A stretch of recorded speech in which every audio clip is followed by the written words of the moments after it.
Modal RM100,000 nak simpan dalam ASB ataupun simpan dalam emas. Mana yang lagi untung? Jom kita buat kira-kira. Ini adalah keuntungan ataupun dividen ASB dalam tempoh masa 5 tahun ke belakang. Bermula tahun 2020 sehinggalah tahun 2024. Jumlah dividen yang terkumpul dalam tempoh masa 5 tahun adalah sebanyak 28.98% sahaja. Bermakna RM100,000 tersebut telah meningkat menjadi RM128,978. Dalam 5 tahun keuntungan bersih RM28,978. Dari data ni kita boleh simpulkan bahawa untuk dividen ASB sekitar 5 hingga 6%. Sekarang jom kita kira keuntungan jika RM100,000 disimpan dalam emas di Public Gold, emas 999.9. Pada 1 hari bulan 1 2020 dengan RM100,000 kita akan mendapat emas sebanyak 460.12 gram. Hari ini harga emas telah naik sebanyak RM602 untuk 1 gram. Nilai tabungan kita yang telah disimpan 5 tahun tadi telah meningkat sebanyak RM280,000. Peningkatan yang sangat tinggi sebanyak 180%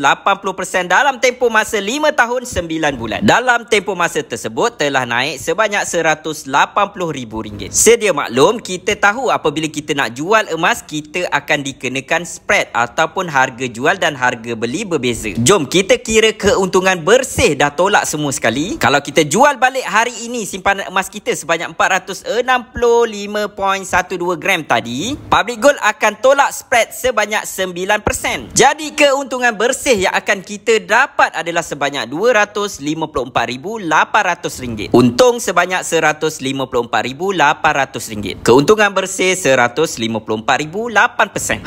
Sebab itu ramai yang tukarkan simpanan untuk tempoh masa panjang ini dalam bentuk emas. Sebab emas ni kalis inflasi dan dapat melindungi kekayaan kita. Walaupun kita rasa simpanan kita di ASB ada peningkatan, tapi kita kena tahu nilai simpanan duit kertas kita tadi belum ditolak lagi dengan inflasi. Agak-agaknya dalam tempoh masa 5 tahun, inflasi kita dah naik berapa persen. Terima kasih dah menonton video ini. Bagi sesiapa yang nak memulakan tabungan emas di Public Gold, sama ada nak menabung dalam akaun emas Public Gold ataupun nak terus beli emas fizikal 50 gram, 100 gram, 250 gram, 1 kilo terpulang kepada tuan-tuan perempuan. Nak simpan sendiri di tangan ataupun di safety deposit ataupun nak minta Public Gold simpankan, boleh hubungi saya untuk saya bantu tuan-tuan perempuan mendapatkan tabungan emas bersama Public Gold.